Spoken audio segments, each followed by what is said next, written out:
Welcome back. We are joined today by Colonel Douglas Macgregor, a decorated combat veteran, author, and former advisor to the U.S. Secretary of Defense.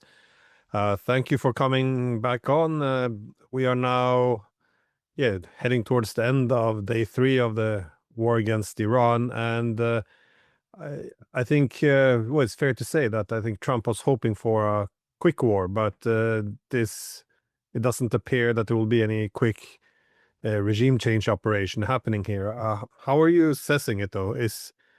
How should we, I guess, measure the developments of the war and what to expect? I think the first thing we can say is that the Iranians have targeted at least 27 bases, including port facilities in the Middle East, ranging from Incirlik Air Base all the way down to Dubai in the Gulf. So the war has been effectively regionalized, and the consequences of these actions cannot really be fully appreciated yet. Everyone knows about the Gulf and what has already happened in the oil markets. Today, the oil markets in Europe opened about 20% higher, simply based on the probability that the oil supply would be disrupted for some period of time. So I think we're headed towards more than $100 a barrel. We'll get there pretty quickly. How high, I don't know, but I think that's going to happen. And if you look at a place like the United Arab Emirates, very inexpensive drones have defeated what appear to be some of the world's most expensive air and missile defenses and put a number of airstrips, airports out of business. You have to understand that in the Gulf, there are all sorts of international conglomerates, especially a lot of Indian conglomerates, that do a huge business through the United Arab Emirates and Dubai. All of this is effectively being shut down. You also have millions of people. There are about 4.6 million Indians who own businesses in the Emirates who are now stranded, and they are a critical component of the economy. In addition to those, there are, hundreds of thousands, probably millions of Europeans, Americans, and others who are stranded. Right now, you've got to cross the mountains down to Muscat in order to find an aircraft that'll take you out. I think the damage that's being done to the oil infrastructure is only now really beginning. We have evidence that some oil refineries have been struck, particularly in Saudi Arabia. I think we're going to see more of that. So we're at the beginning of what is ostensibly a long regional war. And we haven't even begun to assess the possibility that others may become involved, because this emergency created by the Gulf War affects India, it affects Northeast Asia, it affects Turkey, it affects Europe. Effectively, the entire world is now focused on this war that is ostensibly between Israel and Iran. Now, the funny thing about this war is that it did not begin with a joint Israeli-American assault. It began with an Israeli attack. And Secretary of State Rubio seems to have told the group of 8, these are senators in the U.S. Senate that are part of the Senate Armed Services Committee, that Israel began the attack. We had not been informed of it. We were not warned that they were going to do this. All we knew was always a possibility. And we decided to simply join in because we were not yet satisfied with our posture at the beginning of this. So we seem to have come late to the party, and now we've begun to feel the full impact of all these missiles. A number of missiles have been fired at ships that have yet to strike them. And we know that 3 F-15 fighters were downed. We're attributing that to friendly fire, although there are some disputes about that in terms of others in the region and the world who seem to think the Iranians did it. In any case, we lost 3 F-15s. We didn't lose the pilots. But we have lost American sailors, soldiers, sailors, airmen, or Marines. We just don't know how many. We've admitted, I think, to 3 or 4, but I suspect there's more than that. So the question is, where are we headed? I think we're headed into a long campaign. And, you listen, I'm sure you listen to statements by Secretary Hegseth and President Trump, laced with all this business about the state sponsor of terrorism and how it has to be, it will have to submit ultimately to Israel and the United States. I think these are very incautious and stupid statements. They don't comport with reality. I mean, frankly, Glenn, if we were interested in combating radical Islam, we would probably be focused on Pakistan and certainly on Syria right now, which is headed by the remnants of ISIS and Al Qaeda. Those two states don't seem to come up for discussion very much.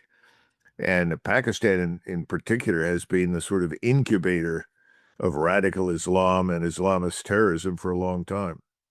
So this is really about Israel's interest in destroying Iran and removing it as an obstacle to Israeli military hegemony or Jewish supremacy, however you want to put it. And we're into it. We're committed to it.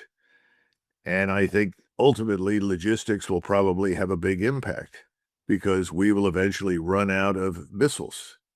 And I think we're on the road already because I just don't think President Trump or his advisors really believed that they would end up in a long war with Iran. And that's where they are right now.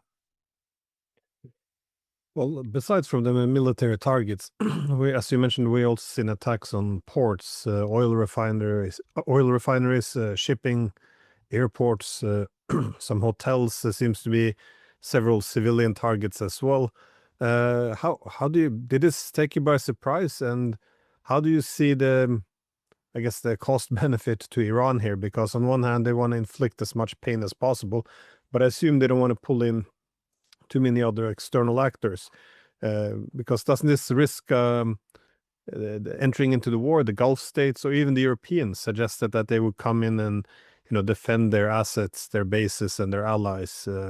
How, how how do you assess the calculations on the Iranian side? I think the Iranians know that the Emirates and the Saudis have played a duplicitous game, that they have tried to play both sides to the middle, as we say.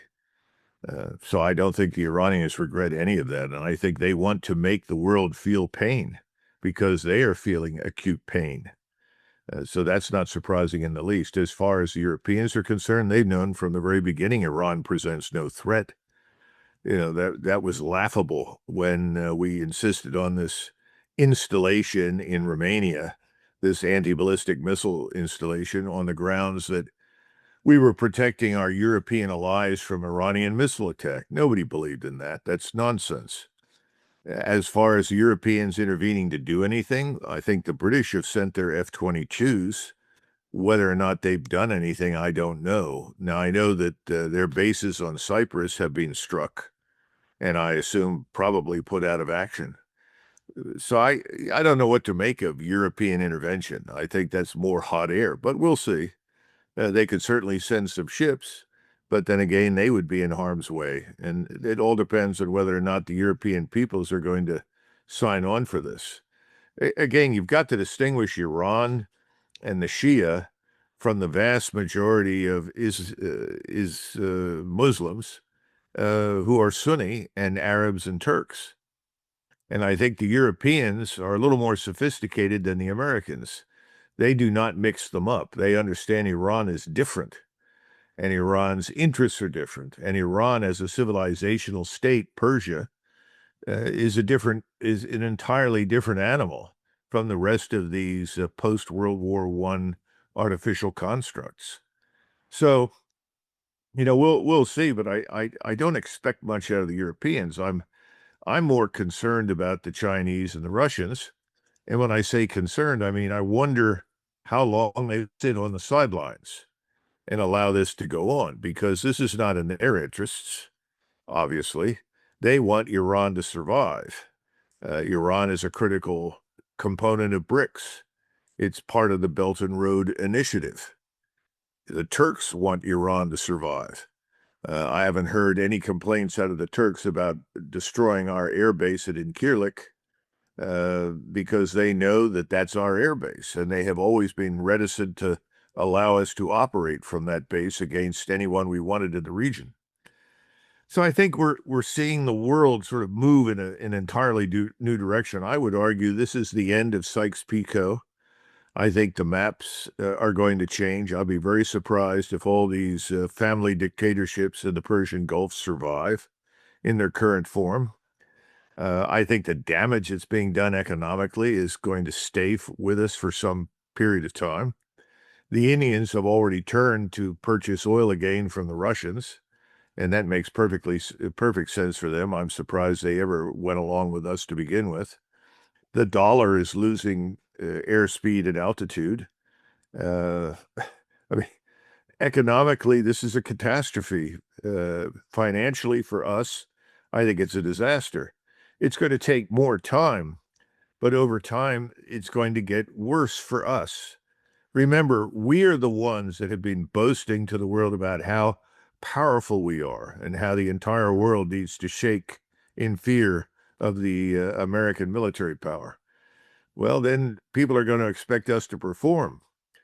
Iran, on the other hand, hasn't got to do anything other than survive. As long as Iran survives and the longer the war lasts, the weaker we look, the weaker Israel looks, and the stronger Iran looks. And I think Iran is going to survive. I don't see any evidence that it's going to suddenly pick up the phone, call Washington, and beg for mercy. Don't see that happening. So we're in a real trick. I think at the end of the day, we're going to be swept out of the region. Look at what's happening in Iraq right now. The Shia are rising, and the Iraqi government wants us out of the country. It's wanted us out for years. I think we're going to have to get out. I don't think anybody living in the Gulf is going to want us in proximity to any of their harbors or airports or anything else. So I think this is a developing disaster for us. And Israel's Iron Dome isn't working very well, and although we are definitely trying to fire missiles in support of Israel at air and missile defense, the Iranians seem to have moved technologically much further than we anticipated. They are now able to deliver missiles that have decoys that produce multiple warheads, and then the real dangerous missile that you're trying to penetrate with flies through while we are preoccupied with decoys. So this is not working terribly well for us. But the interesting part is in the West, the media, as always, is showing us a wonderful picture of American and Israeli military success. It's quite astonishing. I don't think that's the picture the rest of the world is beginning to get.